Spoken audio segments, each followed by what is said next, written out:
Meninas e meninos do meu coração varonil, você já fez a leitura do enunciado, planejou a sua dissertação, fez o brainstorm, fez o rascunho, redigiu, né, e agora você vai rever o seu texto.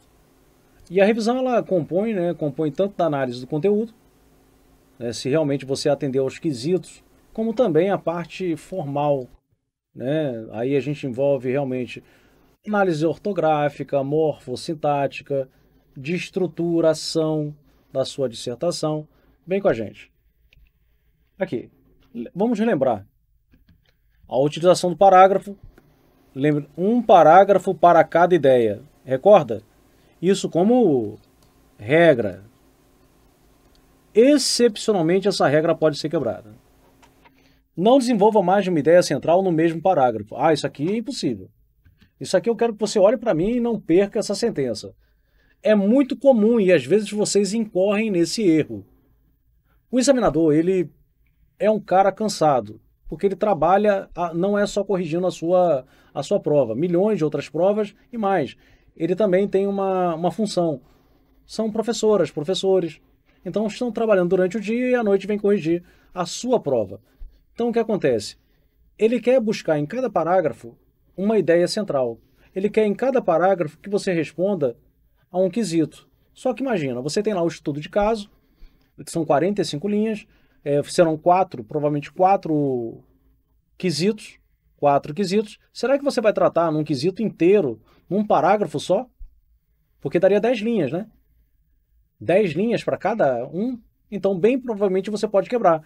Mas o que não pode acontecer é no mesmo parágrafo você trabalhar os dois quesitos. Os dois quesitos. Eu, enquanto técnica, eu faço assim. Exemplo. Faça uma dissertação sobre as formas de extinção, suspensão e exclusão do crédito tributário. Aí eu venho falando, né, que o crédito tributário é definido como, pelo Código encontrando hipóteses taxativas de suspensão, extinção e exclusão. Bom, aí eu venho falando da extinção, aí no finalzinho eu posso chegar e deixar um fio, um fiapo, para conectar a suspensão que eu vou a extinção que eu vou começar a falar no parágrafo subsequente. Mas eu não trato de extinção e suspensão dentro do mesmo parágrafo. Eu posso, na parte final do parágrafo, sugerir um encaminhamento para a leitura do parágrafo subsequente no que diz respeito à suspensão e, subsequentemente, à exclusão, mas não no mesmo parágrafo trabalhar dois temas. Então, se liga nisso. Nunca trabalha duas ideias centrais no mesmo parágrafo. Aqui não tem exceção. Você não pode fazer isso, ok? Prosseguindo. Apresente a ideia no início do parágrafo. A ideia central. Lembra que a gente falou do tópico frasal? Então, a abertura do parágrafo é o tópico frasal. E lembrando que esse tópico frasal é importante que você faça a remissão, resgate ao enunciado da banca. Não construa parágrafos grandes demais. Relacione os parágrafos entre si, coesão textual, foi o que eu falei para você. Vai ligando os parágrafos entre si. Aqui comigo. Localização da ideia principal.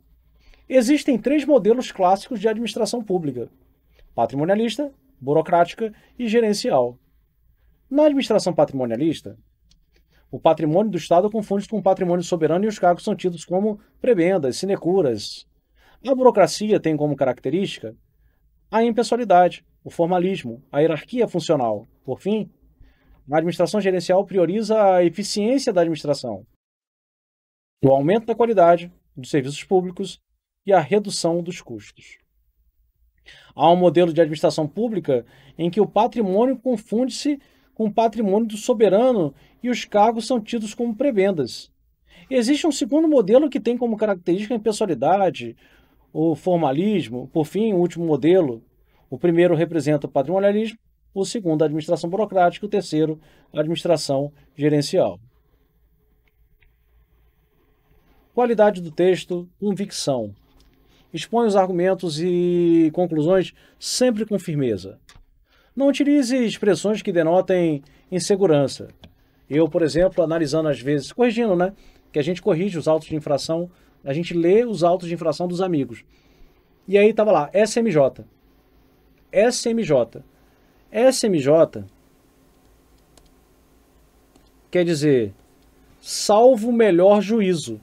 Bom, se você está dizendo salvo o melhor juízo, é porque o seu juízo talvez não seja o melhor, é isso? Esse é o meu juízo, mas de repente tem o melhor aí. Isso não é bom, isso gera muita insegurança. Não se vislumbra, parece que, ó, eu acredito que, né? Não.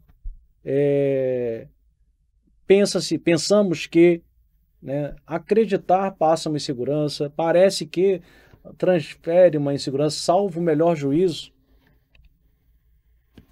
Eliminar palavras rebuscadas, já falei com vocês. Sentido inadequado, sempre prezando pela simplicidade. Elimine informações desnecessárias ou óbvias, sempre buscando concisão e objetividade. Embora tenham sido definidas metas, não vislumbramos indicadores. Não, sério, gente. Vislumbrar, né? Você está querendo o quê? Vislumbrar o examinador? Indicadores definidos. Embora tenham sido definidas metas, não há indicadores de efetividade. Acabou, não é o que você quer dizer. Seja conciso e objetivo. A lei permite fazer a devida atualização. A lei permite atualizar. Você fala a mesma coisa de maneira econômica. Então sobra mais espaço para você colocar conteúdo na prova. Às vezes você fala assim, eu não consegui colocar o conteúdo que a banca queria. Sim, porque você não é econômico. Você não é econômica. Eu tenho esse defeito. Eu, quando escrevo, eu escrevo de maneira não muito econômica. Dificilmente eu consigo completar uma redação dentro do número de linhas. Então, por exemplo, se eu fosse responder o estudo de caso que eu passei para vocês, ia chegar a 60 linhas. Então eu tenho que treinar, eu tenho que fazer o rascunho, tenho que pegar, cortar um monte de coisa. É o que eu faço aqui, eu faço dessa forma, simplificando o meu rascunho depois. Chegou à conclusão de que X concluiu que considerado, meu Deus do céu. Cuidado com etc. Pois é. Aqui é um ponto extremamente discutível, né? Etc. Você vai ver, vai escutar, vai ouvir, já viu, reviu, já ouviu todo mundo falar sobre etc. Coloca etc. Gente, etc. parece que não acabou, né? E etc. E outras coisas. E outras coisas. Um examinador, será que ele sabe? Né? Então, no lugar de etc., você pode colocar assim, são formas de extinção do crédito tributário. São formas de extinção do crédito tributário, dentre outras. Dentre outras. Entendi. Você está falando que, pelo fato de ter pouco espaço, você vai só me exemplificar. Entendi.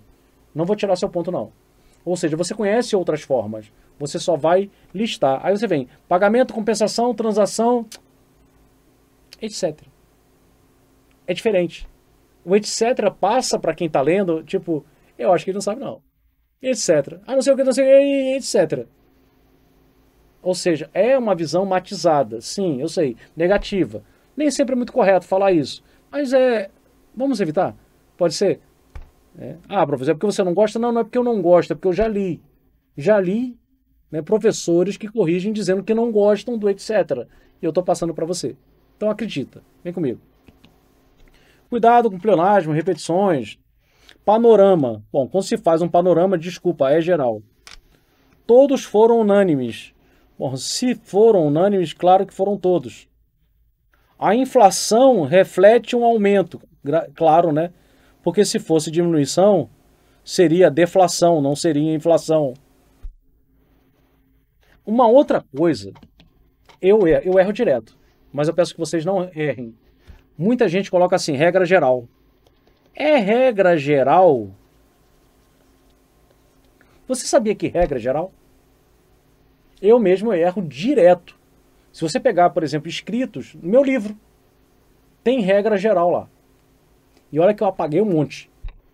É de regra, de regra. Se for escrever, de regra, é regra, mas não escreva regra geral, porque regra é geral. Ela é geral. Exemplo de frase mal arrumada.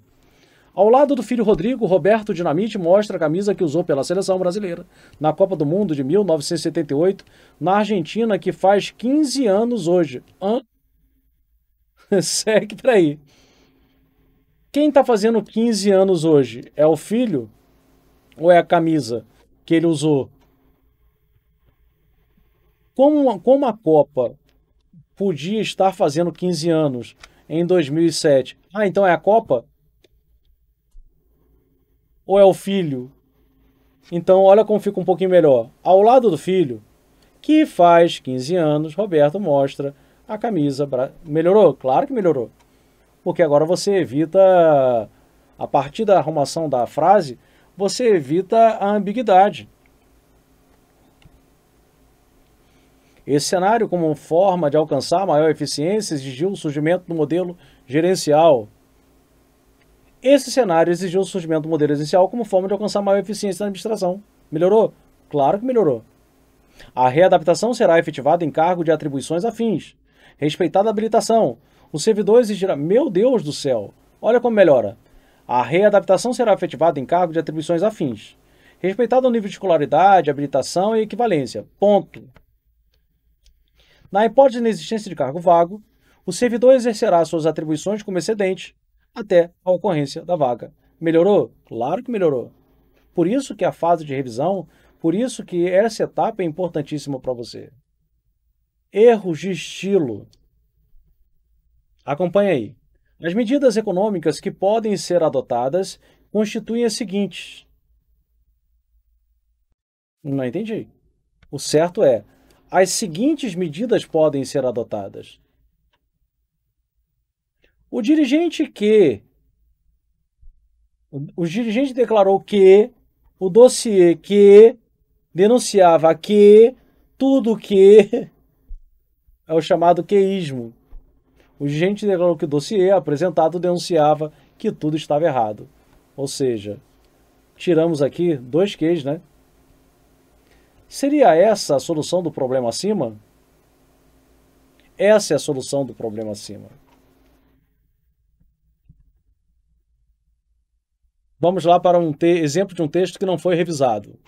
Levar em consideração o ponto de vista do leitor não significa que ilustrações devam ser incluídas apenas para agradá-lo, pois, de modo geral, leitores especializados são bastante críticos se confrontados com gráficos ou tabelas aparentemente irrelevantes, já que a inclusão de uma ilustração em um relatório gera, naturalmente, uma expectativa de que a informação retratada ou sintetizada é importante e merecedora de ser realçada. Agora, eu vim respirar agora. Bom, eu não consegui entender praticamente nada porque é um texto muito longo, com muitas orações, com intercalações, essas vírgulas, essas paralisações são ruins, quebram a fluidez. Então vamos lá. Olha como melhora. Levar em consideração o ponto de vista do leitor não significa que ilustrações devam ser incluídas no texto apenas para agradá-lo. Ponto. Leitores especializados são bastante críticos. É um outro começo. É uma outra temática. Quando confrontados com gráficos ou tabelas relevantes.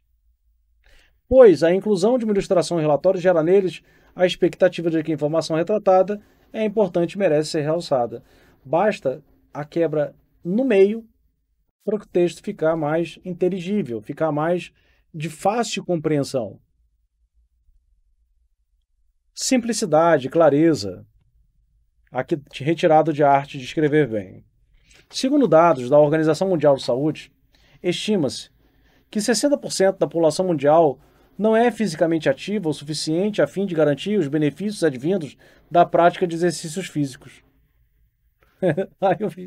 Segundo a OMS, 60% é sedentária. Sim, é o que ele quis dizer, é simplicidade e clareza.